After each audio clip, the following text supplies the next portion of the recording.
मन की खुराक क्या है?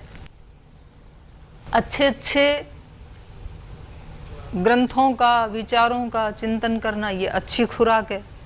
बुरी बुरी चीज़ों को देखना, सोचना, सुनना, पढ़ना, ये बुरी खुराक है।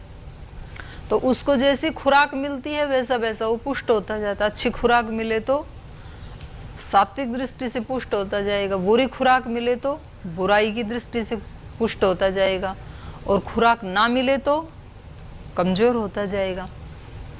और बिल्कुल ही बंद कर दे निर्विचार तो मन भी मर जाएगा। ऐसे आत्मा की भी खुराक होती है। आत्मा की खुराक क्या है? आत्मा की खुराक है ज्ञान, ईश्वर से कनेक्टिविटी।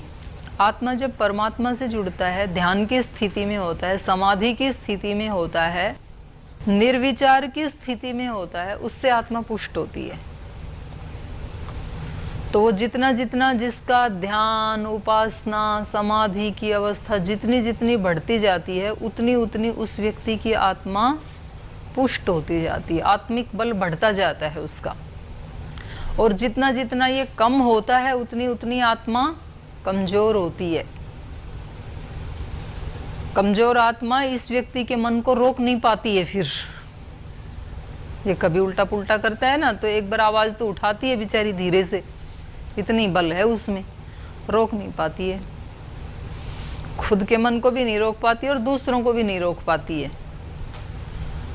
और जिसने कभी ध्यान उपासना आदि किया ही नहीं, उसने तो समझ लो कि अपनी आत्मा को एक तरह से मार सा दिया, आत्महत्या जैसे हो गई। तो उसके जीवन में क्या हो रहा है, अब उसको वो आत्मा कुछ बोलेगी ही नहीं, क्योंकि वो इतनी कमज़ोर हो चुकी है।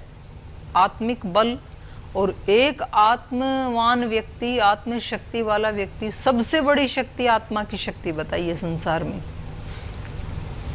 वो प्रसंग चलता है ना भूमा वाला उपनिषदों में, तो वहाँ पूरा एक वो 26-27 खंड हैं उसके, तो उसमें सबसे बड़ी शक्ति आत्मा की शक्ति बताई है। पीछे पीछे से निंदा करते हैं, लेकिन जब सामने आते हैं तो चुप हो जाते हैं।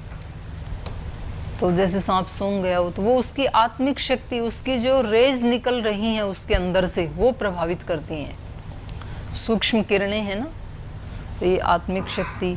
तो ऐसे ये जो साधक है, ये प्रतिपक्ष की भावना करते हुए जैसे जैसे इन क्लेशों को हटाता जाता है, तो क्लेश तो कमज़ोर पड़ते जाते हैं, क्योंकि खुराक नहीं मिल रही ना उनको, और उसकी आत्मिक शक्ति बढ़ती जाती है। क्योंकि जो शक्ति उसकी काम, क्रोध, लोभ, मोह, ईर्ष्या, द्वेष आदि में खर्च हो रही थी, वो अब स्टोर होती जा रही है अंदर, तो आत्मिक शक्ति बढ़ती जा रही है। और ये अविद्यादि दोष, अविद्या, अस्मिता, राग, द्वेष, ये कमज़ोर हो रहे हैं। ये तनु अवस्था है इसकी।